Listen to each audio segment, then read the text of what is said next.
Hi, I'm M. Lewis Gordon, producer of For Heaven's Sake. Daniel and Yossi are away this week, so we're bringing you a special extended episode. In this recording from July 11th, Yossi does a deep dive into the nature of anti-Semitism, how it relates to Israel and to Jewish power in the modern era, and he addresses a phenomenon that has become acute during this war with Hamas. The growing contingent of Jews, mostly in North America, who go beyond a critique of Israel's actions and policies and advocate for an end to the Jewish state. He gave this talk to an audience of rabbis at our summer Rabbinic Torah Seminar, a 10-day learning program at Hartman's campus in Jerusalem where rabbinic leaders of all denominations explore the contemporary issues facing the Jewish people. Here's Yossi's lecture on anti-Semitism, anti-Zionism, and anti-Zionist Jews. Hi, everyone. Truly wonderful to be with all of you. And I always feel that it is something never to take for granted, the honor and opportunity to teach rabbis, especially these days, and especially on this topic, when all of you are on the front line. And really with a certain amount of fear and trembling, I approach this topic with this particular audience. I'm also very mindful of the fact that, again, this topic in particular looks different from where I'm sitting than it will to many of you from where you're sitting, and what your needs are as congregational rabbis, Hillel rabbis. How you need to process these questions is not necessarily the way that I process them here. So I'm very mindful of that as well. I'd like to begin with a definition of anti-Semitism. And this is my own definition. Everyone will have their own variation. Some people prefer to define anti-Semitism as conspiracy theory. That's become a very popular way of explaining anti-Semitism. I think it's something more basic, which is that anti-Semitism is the symbolization of the Jew, turning the Jew into a symbol for whatever a given society or civilization regards as its most objectionable qualities. And so, under Christianity, there was nothing more loathsome than to be Christ killer. Under Islam, we were popularly called the killers of prophets. And there is no greater calumny than to be a people that murders its own prophets. Under Marxism, especially Soviet Marxism, but even going back to the founder, the Jew was the ultimate capitalist. Under Nazism, the Jew was the ultimate race polluter. And now, in the era of international human rights, where the most detestable qualities of this civilization are apartheid, colonialism, ethnic cleansing, genocide, lo and behold, the Jewish state becomes the most hated country in the world by far. And so there's a pattern here. And what always strikes me as astonishing is how unself-conscious anti-Zionists are about repeating a pattern that goes back at least 2,000 years. And how, whether or not anti-Zionists are personally anti-Semitic, we'll come to that, there's a history here. And the fact that this moment can fit very comfortably into that pattern should at least be raising the question. And to my mind, places the onus not on those who are accusing anti-Zionism of being the most recent iteration of anti-Semitism, but to be placing the onus on anti-Zionists to prove that they're not part of an ancient pattern. How are you different? Why is this not the next stage of a very familiar story? Now, sometimes anti-Zionists make it easy. Mélenchon, for example, the new head of the largest political faction in French parliament, said in an interview a few years ago, as a kind of a throwaway line, something like, well, this is the people that put their Messiah on the cross. So that makes it easy. And even many who are very hesitant to equate anti-Zionism with anti-Semitism would have a hard time with that particular statement. But I don't think that we need to have that explicit, a familiar reference to see that there's a problem here. Another way of looking at this from, let's say, an internal Jewish self-understanding is that anti-Semites throughout history have tended to target that aspect of Jewish identity that most separates us from others, that defines us most uniquely. So, for example, in pagan times, the scandal of Jewish particularism, and that's a term that I want to underline, the scandal of Jewish particularism, was our faith in one God. That is what separated the Jewish people from other peoples. And so the struggle of the Jewish people in pagan times, from the story of Hanukkah through the Romans, was to resist the pluralism of paganism and to insist on the monotheistic intolerance of Judaism. No, we don't put other gods in our temple. That's being intolerant. And yes, compare Judaism to paganism. Judaism was intolerant. And many of the pagans would have had no problem including the Jewish God in their pantheon. Throw one more into the mix. And so what pagan anti-Semites, and anti-Semitism goes back to pagan roots, pagan anti-Semites noted this intolerance of monotheism. And again, the story of Hanukkah is the story of the scandal of monotheistic particularism. With the emergence of Christianity and then Islam, monotheism no longer uniquely defined us. And so the scandal of Jewish particularism shifted to Judaism, to Jewish observance, to halakha, to Torah, to Rabbinic Judaism. That became the scandal. And what Christians were telling us was, what's the problem here? We accept it's our Bible too. And you are stubbornly insisting on your particular identity based on an outmoded notion. You don't have to hold on to your particularism anymore. And the way that this worked initially in Islam is that Muhammad was trying to present Islam as Jewish-friendly. And initially, at least, Muslims fasted on Yom Kippur, for example. And the Qibla, the direction of prayer, was Jerusalem before it became Mecca. And this was part of an attempt to convince certainly the Jewish tribes of Arabia that Islam is entirely compatible with Judaism, and you no longer have to stubbornly maintain your separatism. In our time, I would argue that one of the crucial defining elements for the Jewish people in terms of our distinctiveness is a Jewish state. It's not monotheism anymore. Even Jewish religion, Jewish observance, in the age of interfaith, that's okay. There's place.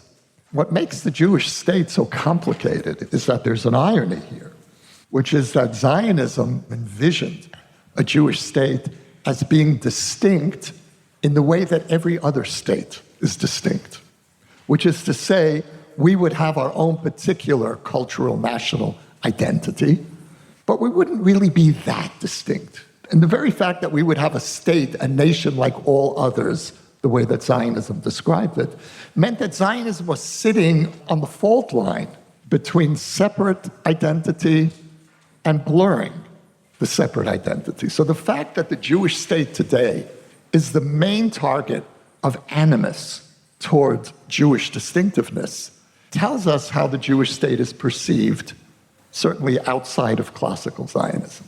That is what has kept many Jews, at least in the previous generation, connected most deeply to their Jewishness. Soviet Jewry, for example. And I would argue most of the diaspora outside of American Jewry remains to this day deeply Zionized. Just as an aside, when we speak about a diaspora Israel crisis, there is no diaspora Israel crisis. It's an American Jewish Israel crisis. The rest of the diaspora, more or less, is aligned with Israel. Maybe Canada is beginning to change a bit, but I think that it's certainly true for Latin America, Europe, Australia, etc. But that really is an aside. The anti-Zionist critique, leaving aside for a moment the question of whether it is intentionally anti-Semitic or not, seems to me to be in the long history of dumb critiques of the Jews. This one seems to me the dumbest. And the reason that I say that is to take a people and to take its story of the 1940s.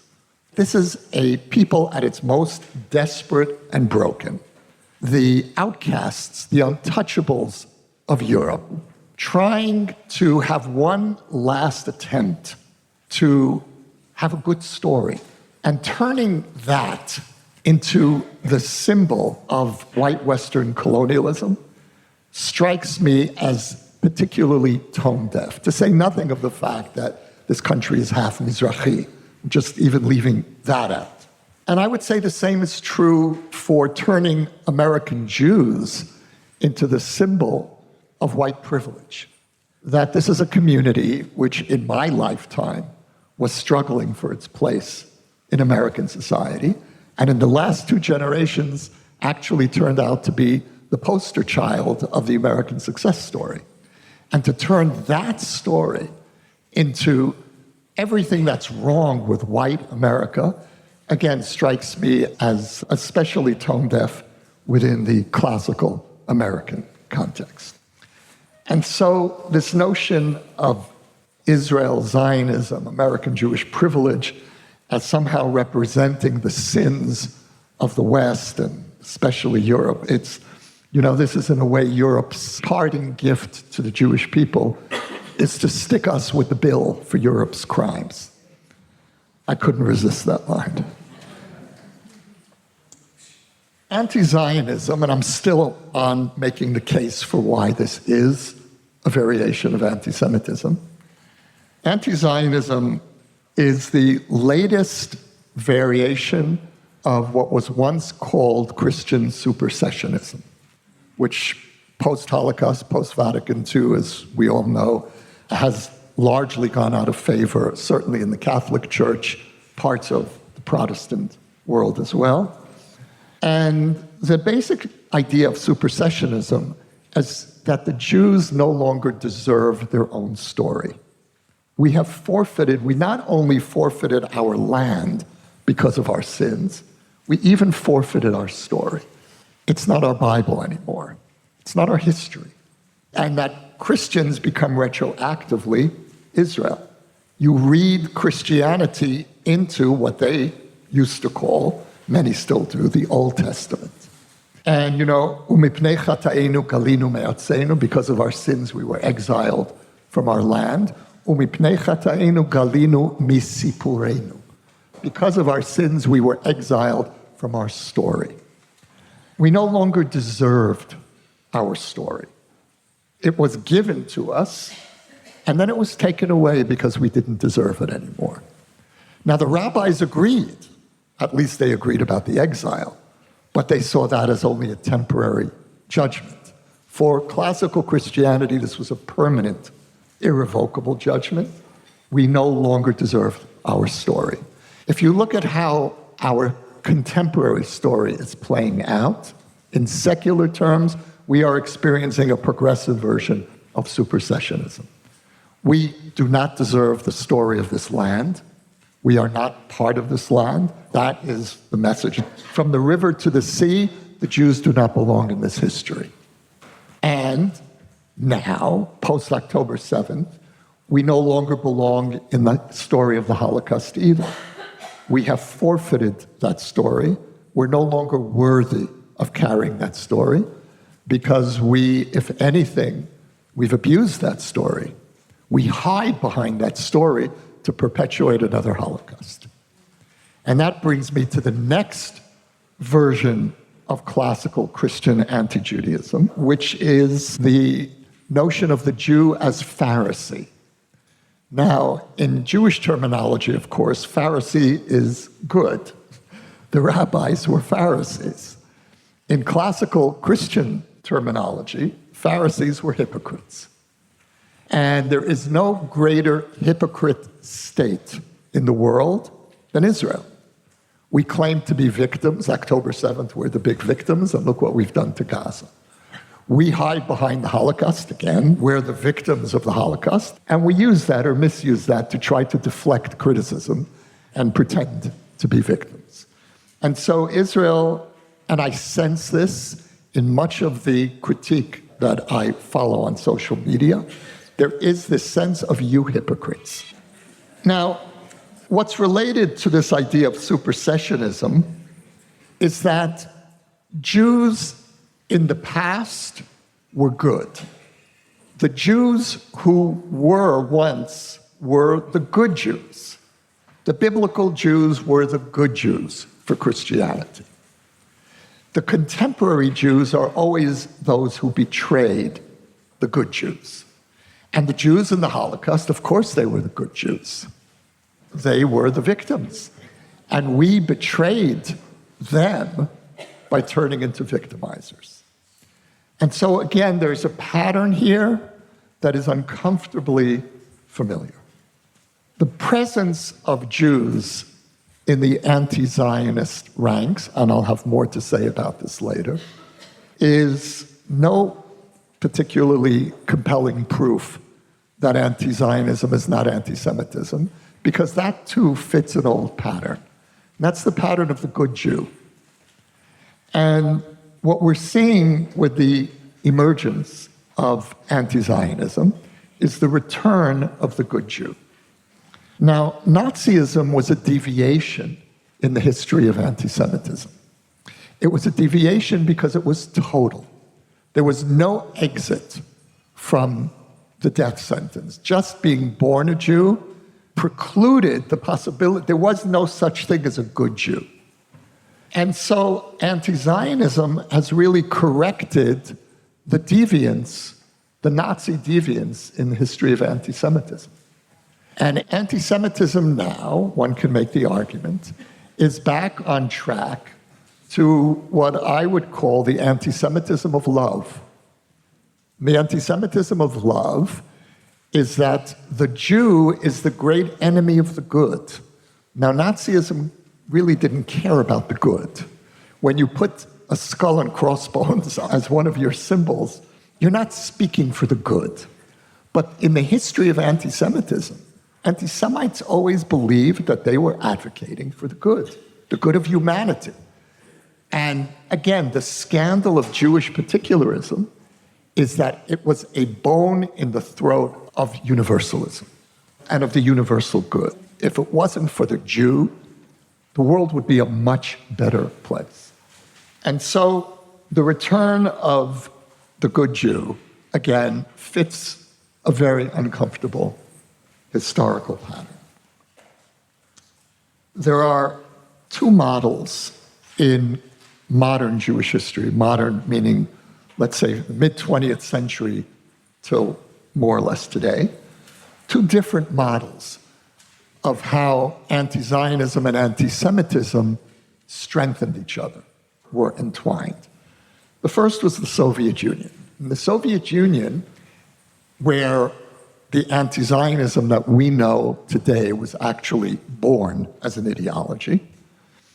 And there are people who are doing very good work on this. Isabella Tabarovsky is someone who's really worth reading on the history of Soviet anti-Zionism. And what one clearly sees there is that the Soviets adopted traditional Russian anti-Jewish motifs and applied them to anti-Zionism. And this was really a Soviet realization after the Holocaust that you couldn't simply adopt the old anti-Semitism. it needed a little bit of upgrading, adapting to recognizing the fact that the Holocaust happened. And so anti-Zionism as an anti-racist ideology is born in the Soviet Union. And there you see it as anti-Zionism as a cover for classical anti-Semitism. In England, under Corbyn, the Labour Party, this worked in reverse. Corbynism was not initially anti-Semitic.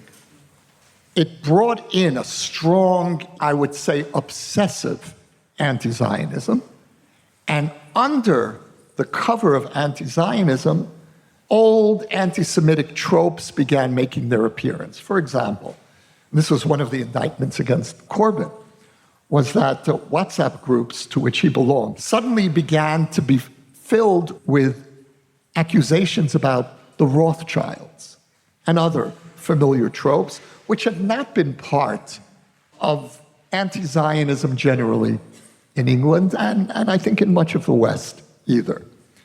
And yet the single-minded nature of the obsessiveness of the anti-Zionist, the centrality of anti-Zionism in labor. And if you look, there's a famous clip of a labor convention under Corbyn where you see a sea of Palestinian flags.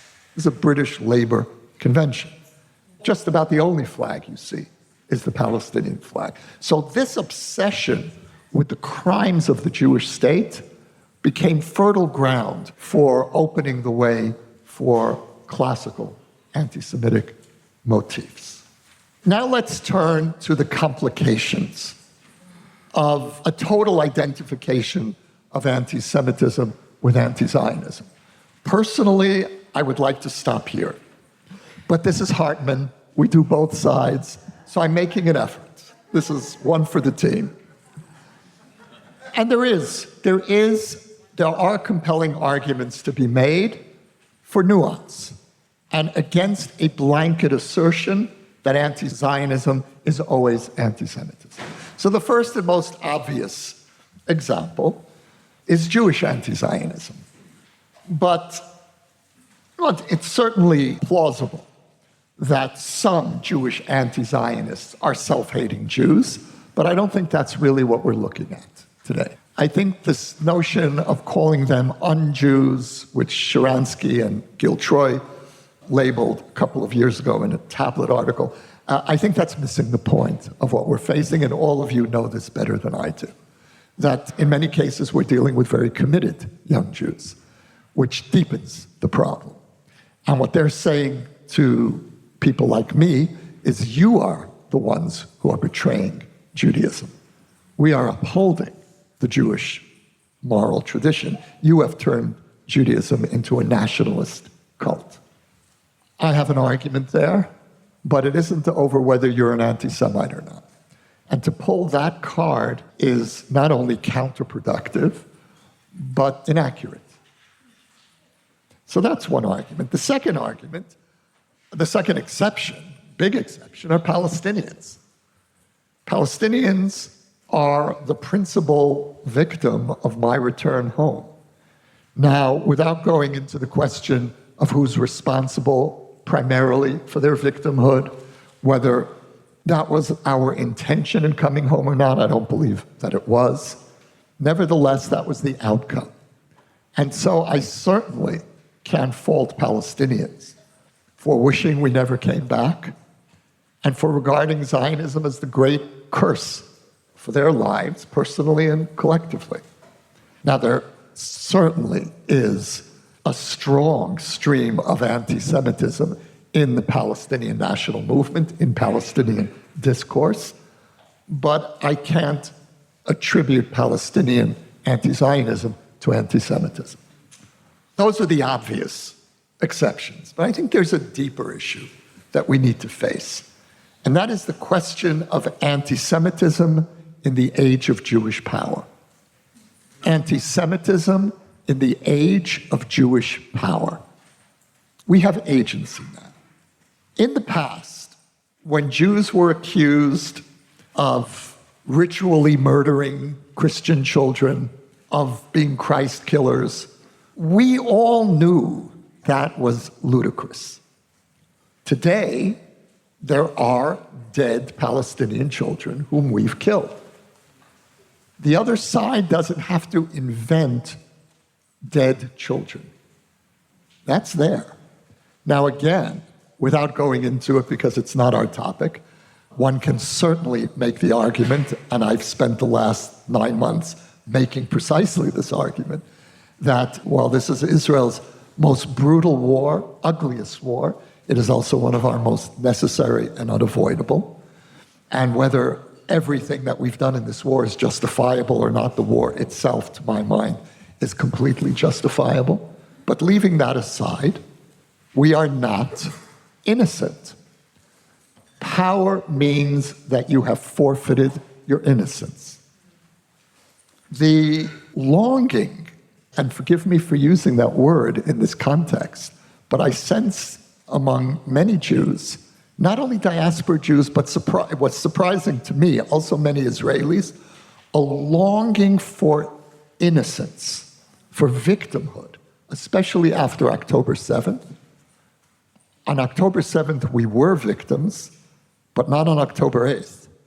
Starting October 8th, we here made a deliberate decision, all parts of Israeli Jewish society, from the left, leaving aside the farthest anti-Zionist left, which is minuscule in this country, the virtual entirety of Jewish Israel made a collective decision to go to war and not to allow the disastrous perception of Jewish victimhood to stand, to use our power. And we all knew what we were getting into. We all knew what this war was going to look like.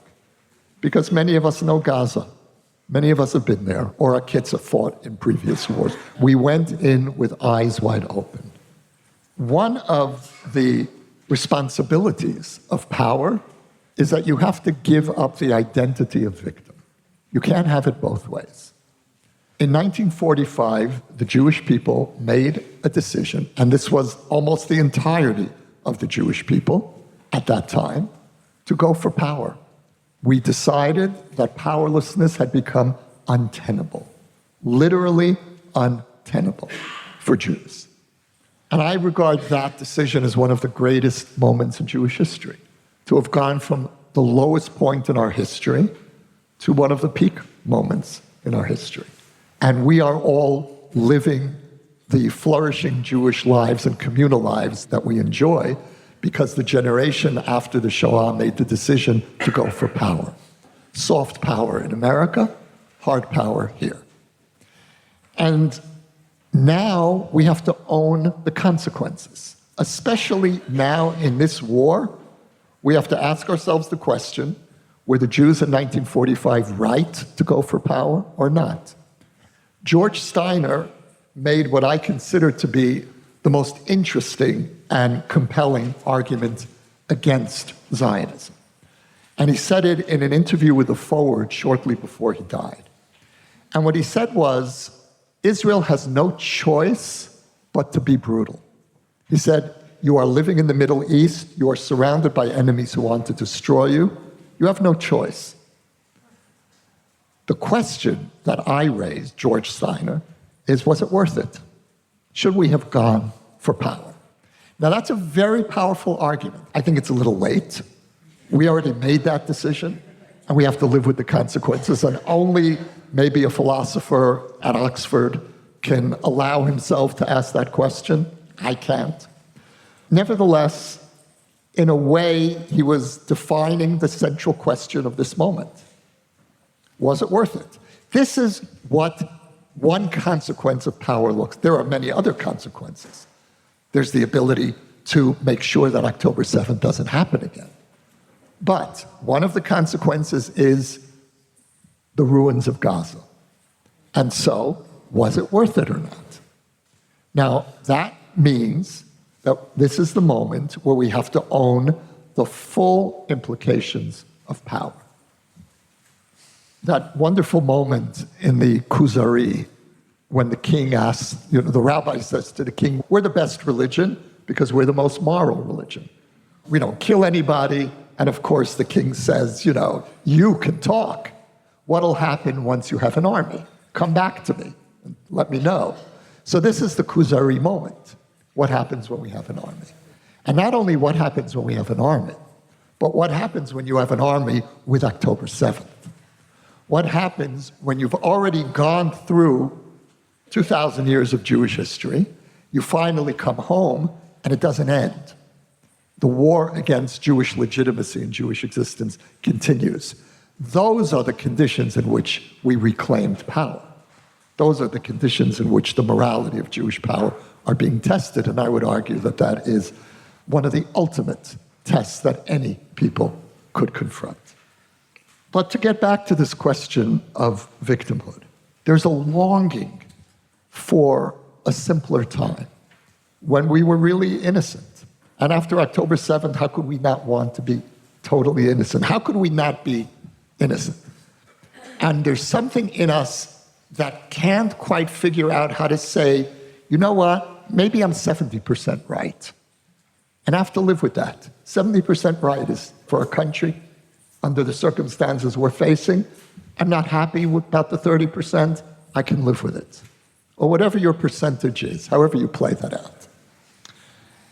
And when we equate hostility to Israel, even denying Israel's right to exist, with anti-Semitism, that is an expression of longing for innocence. Because if all my enemies are anti-Semites, they have no credibility. There's no moral justification for your position. But what if you have 30% moral justification? I have 70%. Maybe I think I have more, but let's say 51%. Okay, we have 51%. Then it's not good enough to say that all my enemies are anti-Semitic. I have to deal with the consequences of my loss of innocence. And this is very hard. It's very hard for Jews post-Holocaust, and it's especially hard for Jews post-October 7th. Some Jews. The way in which we phrase October 7th, to my mind, is completely wrong. The largest number of Jews killed since the Holocaust. So what? That is not the framework. That's not the lens through which to understand October 7th. October 7th didn't happen there. It happened here. The largest number of Israelis, and they weren't all Jews, the largest number of Israelis to be killed in 120 years of the Arab-Israeli conflict, that's enough. That's more than enough. Much more than were killed in Hebron in 1929. That's a scandal of epic proportions. Hebron 1929 happened when we didn't have an army and we didn't have a state. This happened in a sovereign Jewish state with the army, wherever the army was, camped outside of Kibbutz Be'eri, as we're learning. This was not a pogrom. It doesn't matter if more Jews were killed on October 7th than were killed in Kishinev. Kishinev is not my framework. This is my framework. Power is my framework, and the scandalous abdication of power on October 7th. You might have noticed that the slogan Am Yisrael Chai is all over the place here. You can drive on the highway, you'll see it on the electronic boards. Be careful, here's the number if you have an accident, and Am Yisrael Chai. And I hate that. I have to tell you, I hate when I hear Israelis say Am Yisrael Chai. Now, I grew up chanting Am Yisrael Chai and singing Am Yisrael Chai at Soviet Jewry demonstrations, and it made perfect sense for post-Holocaust Jews in the diaspora to defiantly affirm that we still exist. The whole point of this place is Am Yisrael Chai. And really, Am Yisrael Chai, I'm just driving to Kfar Saba, and I have to really think about Am Yisrael Chai. And so there's something, to my mind, that betrays a fundamental lack of security. Even in the Israeli psyche, we have not yet fully owned power. And this is a big problem, because if you feel powerless on the one hand, and you have a great deal of power, it can lead to all kinds of dangerous places. And Ben Gvir is one example of that. because the far right here sees itself as victims. That's the core of their identity. We are caught in a pathological loop between the self-pity, forgive me for that expression, especially after October 7th, for the self-pity of victimhood, while much of the world perceives us as victimizers. And I don't believe that either category is a useful way of understanding Israel today. We're not victimizers because I think any country in our place would do at least what we did. At least. And we're not victims because we're not victims. You can't look at Gaza today and say, poor us. It doesn't work. We will never out-victimize the Palestinians. We don't want to. We don't want to be in that competition. And they will always win. My question is, does it matter? Does it matter if anti-Zionism is or is not anti-Semitic? To put it another way, does it matter if the outcome envisioned by From the River to the Sea is intentionally anti-Semitic, benign, ignorant, whatever it is? If the result would be the most devastating blow that the Jewish people received, may be greater than the Holocaust. Because this was how we recovered from the Holocaust. This was, the two flags on the bima of, I hope, still most American synagogues. Those are the two flags that represent, to me, the Jewish recovery from the Holocaust. It happened because of American Jewry and Israel and the alliance between them. And I'm including the Canadian flag on that. Carrie. And forgive me, Brazil, I'm really, yes, I am North America-centric. And the death blow to Jewish vitality. The Jews would continue to exist after, God forbid, the destruction of Israel. But that vision to risk, first of all, go back to your question. The first death blow would be the destruction of the structure that enabled the Jewish people's recovery and that allowed us to return to being an optimistic people, that allowed Jews to pray again. I believe that Jews would have even a harder time than we have today praying if there was no Israel. Certain things that we take for granted, my parents' generation instinctively understood, which is why they were almost all Zionists. The further existential threat is that I deeply believe that the destruction of the Jewish state, the end of a Jewish army, would leave 7 million Jews vulnerable to a constant condition of October 7th. That would be the norm. We saw what happens when there is no Israeli army. And so I don't care if anti-Zionism is technically anti-Semitic or not. I understand why the argument is important. It's a very potent weapon for the Jewish community to push back against the anti-Zionists. And the other side is using every ugly weapon, half-truths, outright lies against us. And this is protection. But in our internal conversation, do we really need an existential threat to the Jewish people to be defined as anti-Semitic? And this goes back to the question of what is anti-Semitism in the era of Jewish power. To destroy Jewish power, it doesn't matter if it's anti-Semitic or not. Yehuda Pearl, the father of Daniel, has a very strong argument where he says that, he calls it, it's not a term that's going to catch on, Zionophobia. And his argument is that anti-Zionism is actually worse than anti-Semitism in our generation. Anti-Semitism is not an existential threat to Jews. It's sometimes an existential threat to individual Jews. In Pittsburgh, elsewhere, anti-Semitism can be lethal. It's not a threat to the Jewish people. Anti-Zionism is a threat to the Jewish people. It is a threat, finally, to the credibility of the Jewish story in history. We are a story. That's who the Jews are. That's why Pesach, that's why we were born in an event of storytelling. That's who we are. The Torah is a story. It's not just a collection. It's not just, thank God, Sefer Vayikra. It's a story, and it's a sacred story. If you undermine the credibility of that story, you're cutting the heart out of Judaism.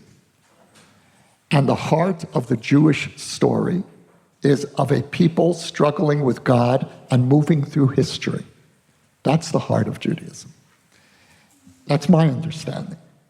To have a people that hung on to a ludicrous fantasy of one day gathering all of the dispersed from around the world, the most powerless people was somehow going to figure out how to gather Jews from Afghanistan to Poland and bring them back here. And that was our sustaining vision, hope. And then we fulfill it under circumstances that are frankly even more ludicrous, literally unbelievable circumstances. And then it turns out that this whole thing was a mistake, was a disaster, a catastrophe. How do you recover your self-confidence? How do you recover your faith that our history, our story has meaning? How do you go back to the Seder after that? I don't think we can. We did it once before. We did it after Churban Bayit Sheni, but we were a very different people then. We were a people that was more or less united by faith and sustained by faith. There's not going to be a rabbinic Judaism to come along and give the whole Jewish people coherent, to make this destruction religiously coherent. That's not going to happen. That's not the Jewish people. That's not who we are anymore. And if, God forbid, this place goes, then for all practical purposes, the Jewish people as a coherent people of history is over. And that's before we even get into really the fate, as I mentioned a moment ago, of the 7 million Jews here. Anti-Zionism, in its current form, is not an existential threat to Israel. It's more than a nuisance. I would have once described it as a nuisance. It's becoming more, it's potentially an economic threat to Israel, but we'll figure out how to live with this.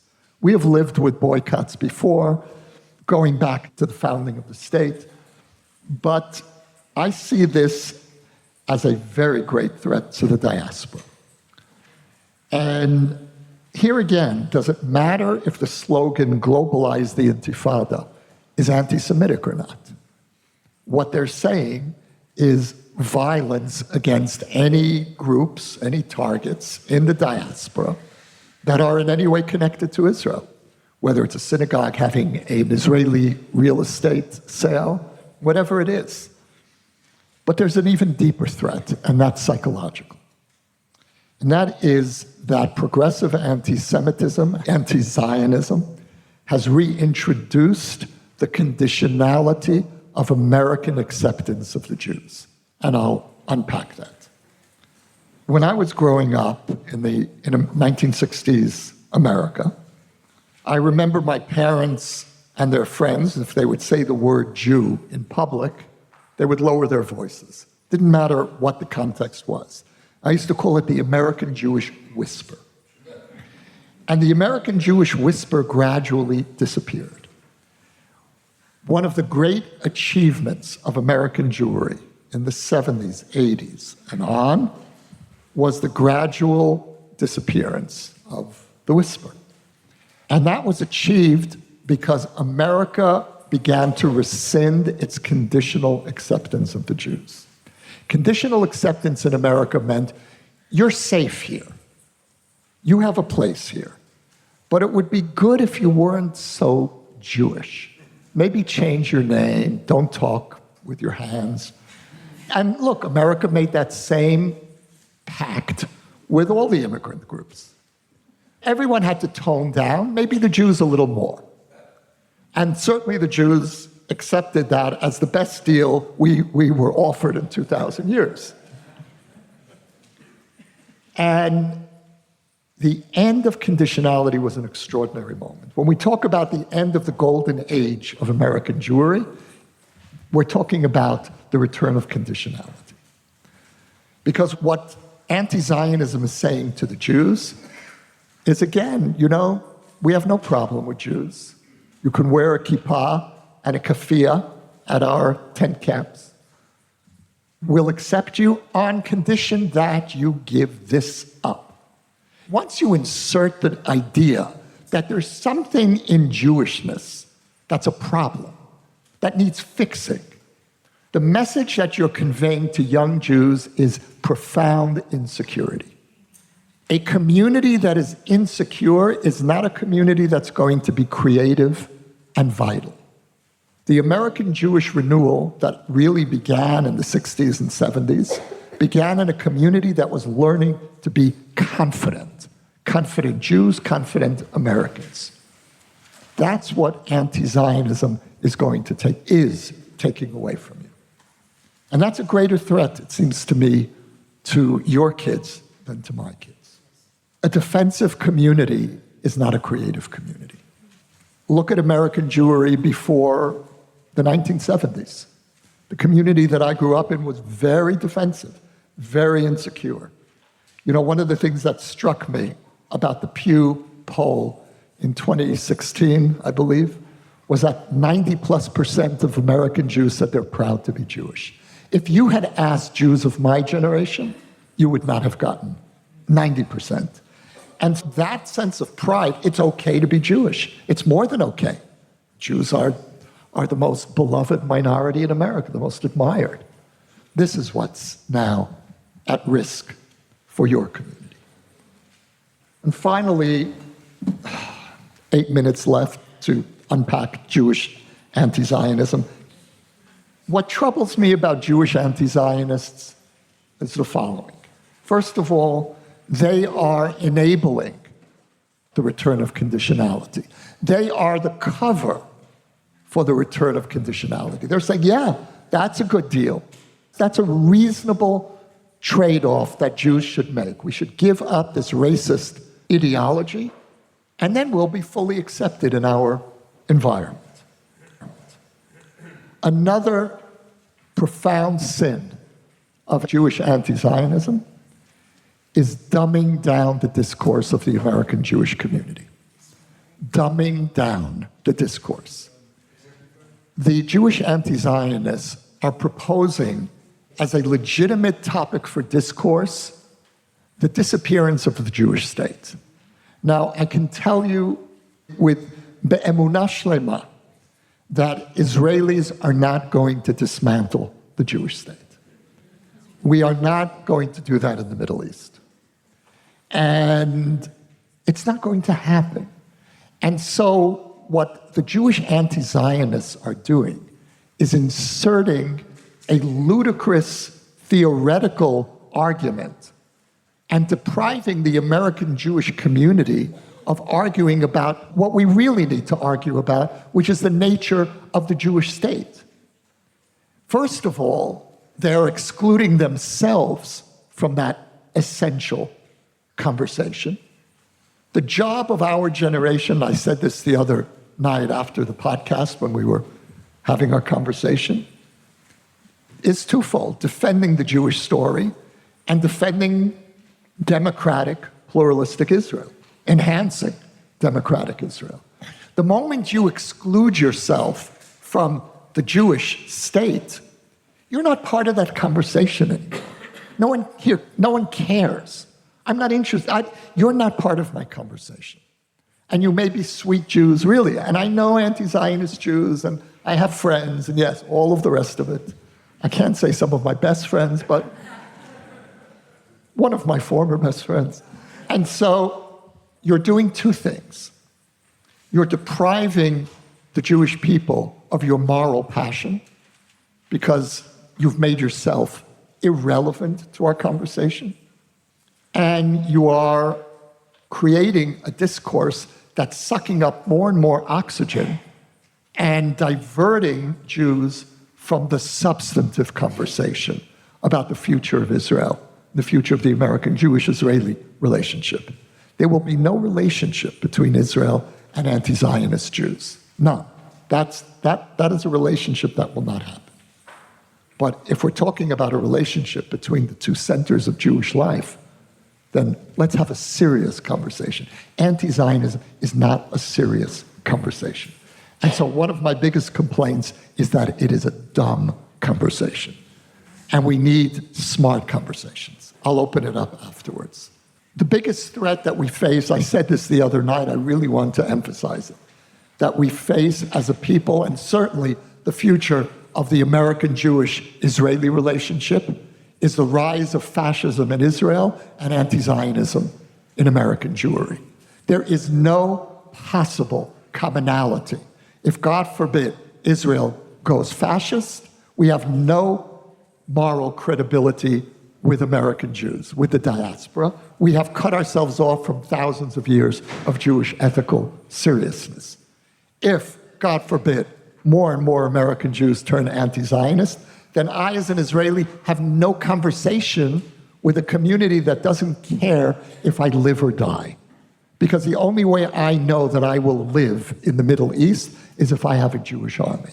That's it. And if you want to take that away from me, you are telling me that you don't care if I live or die. Whether you admit that to yourself or not, that's what I hear. And what troubles me maybe most of all about Jewish anti-Zionists is how untroubled they are by potential consequences. And you know, and I have conversations in America with Jewish anti-Zionists. And I say, okay, maybe you're right.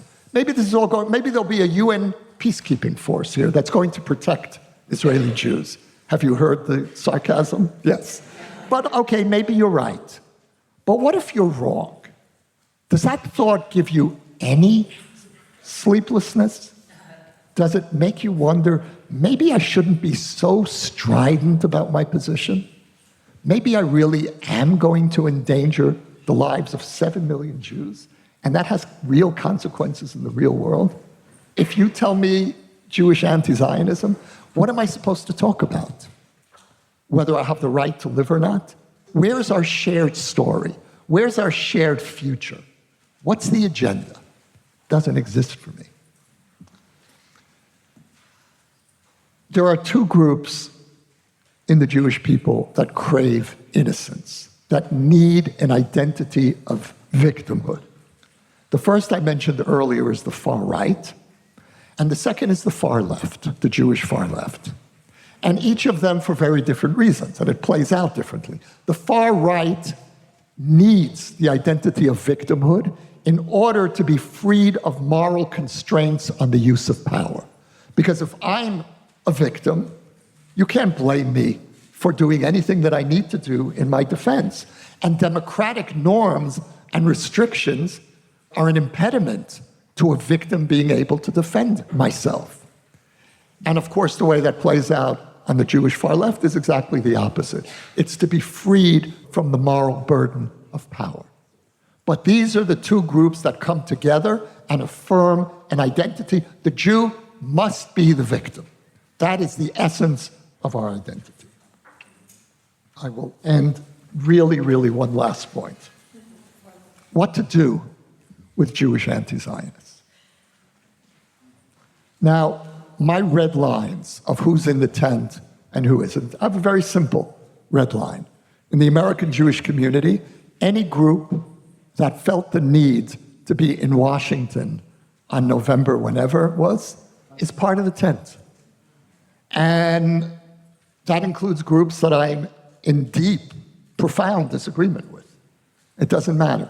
If you were there, you felt the need after October 7th to be with fellow Jews and affirm Israel in whatever way.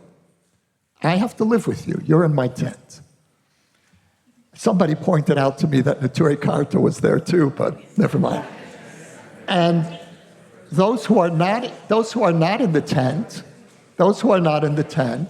are those who are trying to pull apart the identity of Israel as a Jewish and democratic state.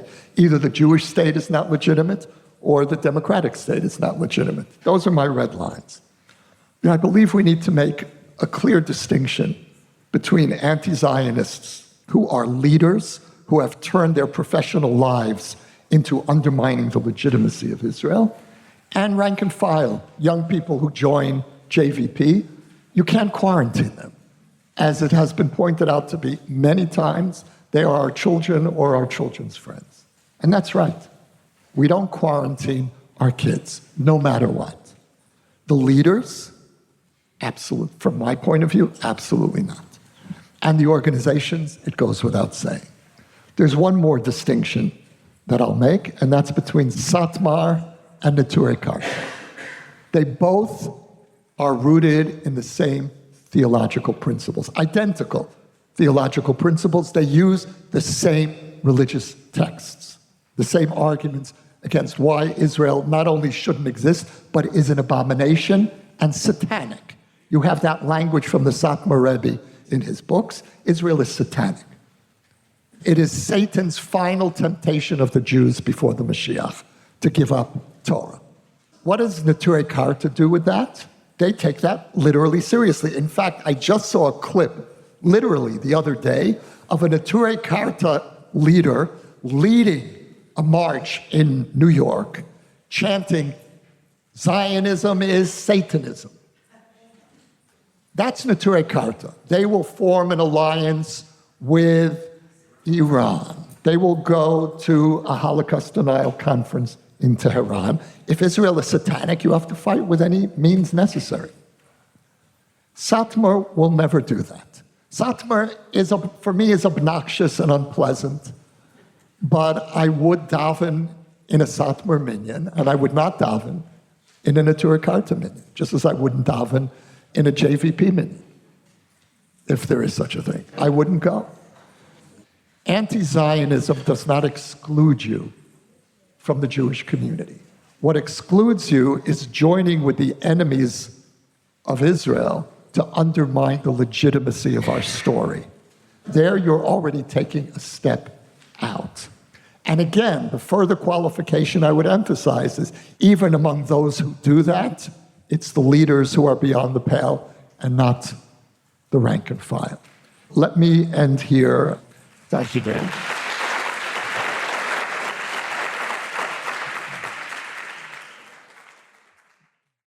You can now sponsor an episode of For Heaven's Sake, Israel at War. The link to donate can be found in the show notes or at shalomhartman.org/For Heaven's Sake. We will acknowledge your gift on a future episode. For more ideas from the Shalom Hartman Institute about what's unfolding right now, sign up for our newsletter in the show notes or visit shalomhartman.org/Israel at War.